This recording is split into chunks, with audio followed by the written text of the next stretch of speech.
Yes, this morning to discuss that is the Vice President of the National Taxpayers Union, Brandon Arnold. Good morning to you, sir. Great to see you. Good morning, Jim. Let's start with the revisions you say improve on the House's version. What do you like on it? Yeah, I mean, first and foremost, the Senate does a lot better when it comes to growth. And by growth, I mean, of course, more jobs and higher wages for workers. And the way they do so is they make permanent some of the provisions that are expiring from the 2017 law that encourage companies to make huge investments in the United States economy. That is machinery, bigger factories, research and development, all of the things that are really critical for economic growth. The Senate makes permanent. The House only did on a temporary basis. So you're going to have a much larger impact, positive impact on the economy as a result of that. There's also this no tax on tips, no tax on overtime, no tax on Social Security. What were the guardrails, though, that the Senate placed on it that was not in the House's version? Yeah, with focus on the tips and overtime provisions, I do think they have better guardrails. There are income limitations for those provisions and also caps on the size of those deductions. That's really important because my fear is there's going to be a cottage industry that pops up that is encouraging people to recategorize their income as overtime pay or as tips in order to avoid federal taxation. And our only defense against that is the IRS, which, as we all know, is one of the most incompetent agencies in the federal government. So these additional guardrails, I think, will prevent some of that abuse and target the benefits to people that actually deserve them.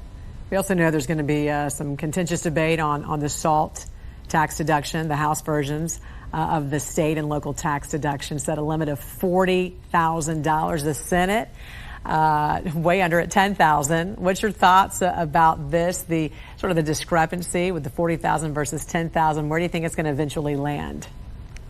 Yeah, I'm hoping much closer to the $10,000. The SALT deduction, state and local tax deduction, it's basically an earmark for the richest people in this country who live in the bluest, wealthiest districts in the United States here. So we should keep this deduction as small as we possibly can. The Senate did a much better job. They'll save hundreds of billions of dollars as a result of it. I'm hoping it doesn't go too far north of that $10,000 cap, maybe somewhere in the $20,000 range. But with a very narrow majority in the House of Representatives, that's going to be the biggest point of contention as they try to get this bill to President Trump's desk. Where does the Senate version fall short for taxpayers? Yeah, one of the things that's really concerning for me is that it doesn't accelerate the phase out of Joe Biden's green energy tax credits in the same way that the House does. And not only does that mean less in the way of savings, but it also makes it more and more likely that these provisions, these tax credits for EVs and solar production, wind production, and so forth, will stick around permanently. The longer you leave these tax credits on the books, the more likely a future Congress or a president or so forth will act to keep them around. So we need to rip these out of the tax code as quickly as possible. That's in the best interest of taxpayers.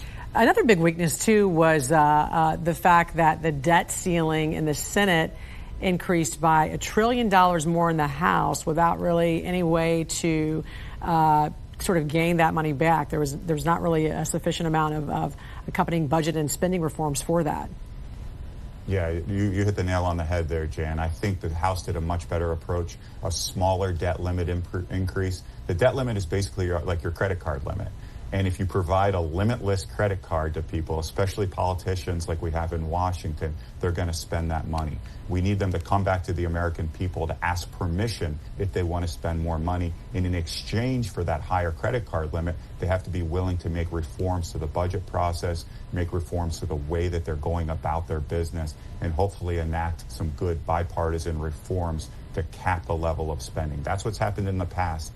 But the more we give them that blank check, that higher credit card limit, the less likely we are to have fiscal discipline in Washington. Vice President of the National Taxpayers Union, Brandon Arnold, great to see you. Hope you have a great weekend. Thanks for joining us. Thanks, Jen.